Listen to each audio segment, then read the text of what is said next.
Mau bercerita tentang sodagah sedikit, kesan membangun, memicu himmah kita ini supaya jangan engken, jangan pemalar. Hah? Pian tahulah kisah Apam Surabi? Hah? Tahu Apam Surabi lah? Amunnya orang meninggal dunia, biasanya adat di Banjar ini, kada tahu Bang Ulun lah daerah hulu sungai, itu biasanya beolah Apam Surabi. Hah? Apa sambatannya di sini, lempeng Surabi kah? Sarah aja pian Apam Surabi atau lempeng Surabi? Hah? Kenapa ini kisahnya? Kenapa? Tahwe? Nah tahwe aja sedang.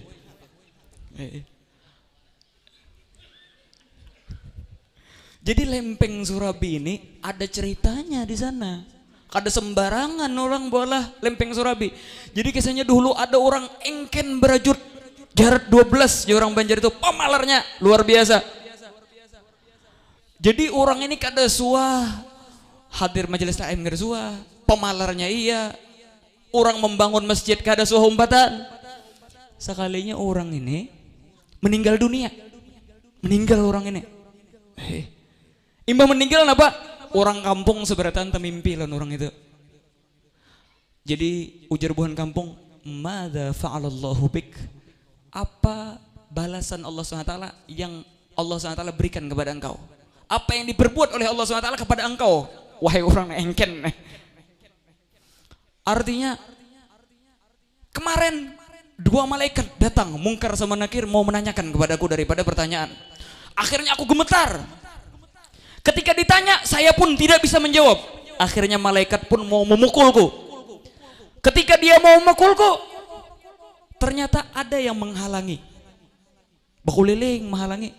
Ini terpajam-pajam sudah. Kotan benar. Melihat malaikat datang ya takajud sudah. Apalagi Anda dipukul malaikat, sudah pajam. Sekalinya kada kena pukulan malaikat tadi.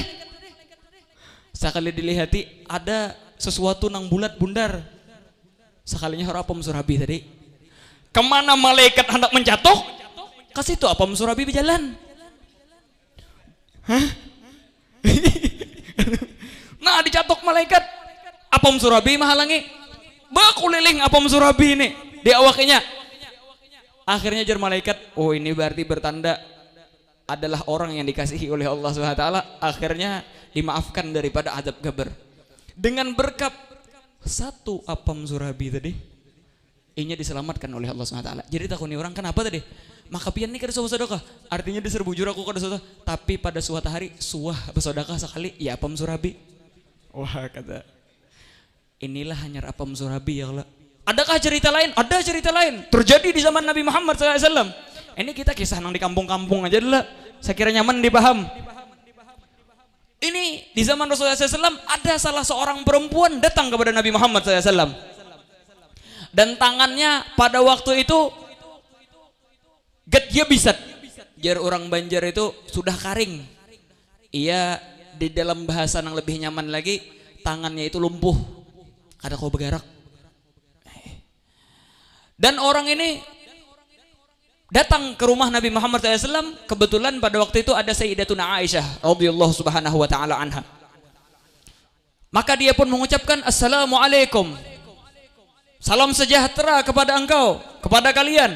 Waalaikumsalam, kata Sayyidatuna Aisyah. Dibukakan pintu, ternyata perempuan tersebut datang. Apa gerangan yang membuatmu datang ke sini? Maka kata perempuan tersebut, saya punya keluhan yang dikeluhkan kepada Nabi Muhammad SAW.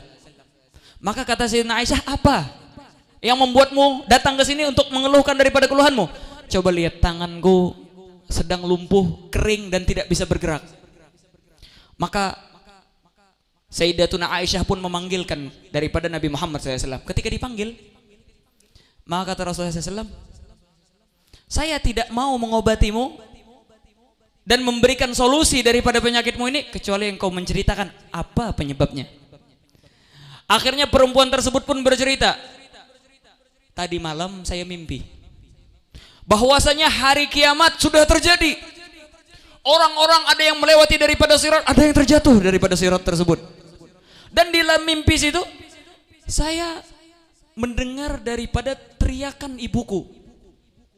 Akhirnya nangaran anak lah, kuitan ini bakuriak. Adakah yang bisa menolongku? Adakah anakku yang bisa menolongku, ataupun suami ataupun kerabat yang bisa menolongku? Akhirnya dia cari daripada suara tersebut. Ternyata memang benar itu adalah suara ibunya, dan ibunya sedang diazab oleh Allah Subhanahu wa taala dalam api neraka. Akhirnya yang namanya anak, dia kesian kepada orang tuanya. Tetapi di tengah-tengah itu dia bingung. Melihat di kejadian di mimpi itu, ini seakan-akan nyata mimpi ini. Ibunya ini sedang dihalangi oleh dua benda. Apa dua benda tersebut? Yaitu adalah secarik kain dan lemak daripada daging. Bukan daging lah, tapi lemak daripada daging. Pian amunnya bawa sop, rajin ada timbul putih-putih, itu lemak tuh. Akhirnya kata anaknya tersebut, apa yang menyebabkan engkau di sini? Dan apa dua hal tersebut yang menghalangimu? Maka kata ibu tersebut, sesungguhnya yang menyebabkan aku masuk ke dalam neraka ini karena kepelitanku. Mana ayah, kata yang anak? Sedangkan ayahmu sekarang di dalam telaganya Nabi Muhammad SAW. Karena ayahmu adalah orang yang pemurah. Ayahnya ketujuh infak, nangkuitan liwar bangasitnya. Terus jar anak, pian ini di dalam neraka tapi kada kena api neraka. Di dalam neraka tapi kada kena api neraka. Maka ditanyakan, apa yang menyebabkan engkau? Maka kata ibunya, saya ke suatu hidup cuma pernah bersedekah dua hal ini, yaitu secarik kain dan lemak daripada daging. Dan akhirnya Allah SWT melindungiku daripada api neraka, tapi diletakkan di dalam api neraka. Api neraka walaupun gak kena apinya, kena laharnya, kena uapnya sudah luar biasa panasnya. Kita kada usah jauh-jauh memikirkan ada orang membanam api di situ Hah? Itu anginnya luar biasa panasnya. Bagaimana dengan api neraka yang 70 kali lipat lebih panas daripada api dunia? Maka ibunya tersebut pun berteriak. Maka ibunya mengatakan, isgini, apa? Coba berikan aku minum, karena aku sangat kehausan. Walaupun saya tidak terkena daripada api neraka, tetapi saking panasnya daripada lahar api neraka ini menyebabkan saya sangat kehausan. Maka kata anaknya, kemana aku meminta? Ayahmu sedang di dalam telaganya Nabi Muhammad SAW. Pintakan kepada ayahmu. Maka anak tersebut pun bergegas mendatangi kepada ibunya, kepada ayahnya. Akhirnya ketika di sana memang benar, ayahnya sedang meminumkan orang di telaganya Nabi Muhammad SAW. Yang mana air minum ini diambil daripada tangan Sayyidina Ali karramallahu subhanahu wa ta'ala wajhah. Dan Sayyidina Ali ngambil daripada Sayyidina Utsman bin Affan. Sayyidina Utsman bin Affan ngambil daripada Sayyidina Umar bin Khattab radhiyallahu subhanahu wa ta'ala anhu. Sayyidina Umar bin Khattab ngambil daripada tangannya Sayyidina Abu Bakar Siddiq radhiyallahu subhanahu wa ta'ala anhu. Sayyidina Abu Bakar Siddiq langsung ngambil daripada Nabi Muhammad sallallahu alaihi wasallam wa baraka alaihi wa ala alihi. Maka anaknya pun mengatakan, wahai ayahku, sesungguhnya engkau memberikan minum kepada orang-orang di sini, sedangkan ibu, istrimu sendiri sekarang lagi diazab oleh Allah Subhanahu wa taala dan kehausan.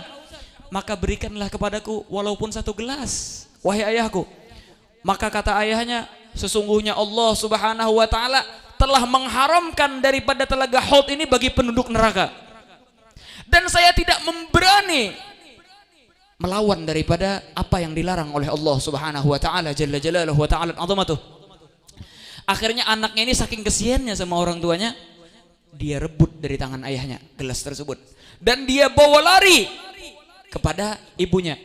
Dan ketika dia sampai ke pinggiran daripada neraka, ada suara yang berseru, janganlah engkau meminumkan air tersebut kepada ibumu, karena Allah Subhanahu wa taala telah mengharamkan daripada telaga tersebut bagi penduduk neraka. Akhirnya dia tetap maju dan dia minumkan kepada ibunya.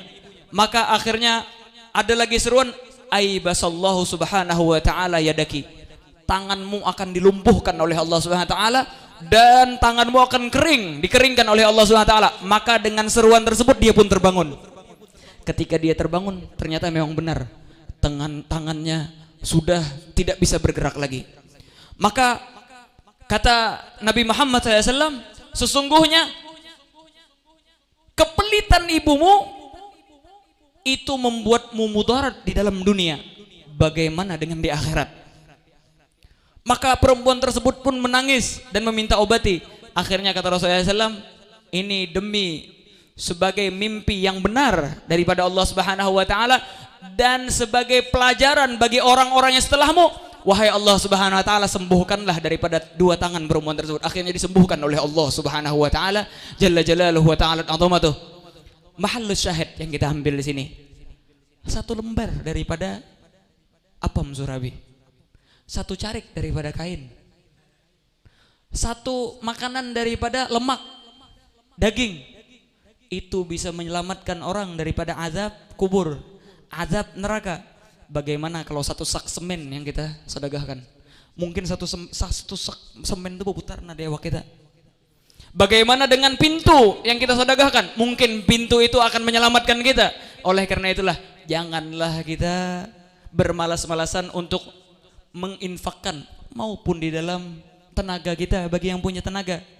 Kita mempunyai harta bagi yang punya, atau kita mempunyai daripada prajurit yang banyak, kita gunakan untuk bersama-sama wa ta'awanu 'alal birri wat taqwa, sama-sama kita saling menolong di dalam ketakwaan kepada Allah Subhanahu wa taala jalla jalaluhu wa ta'ala azamatuh.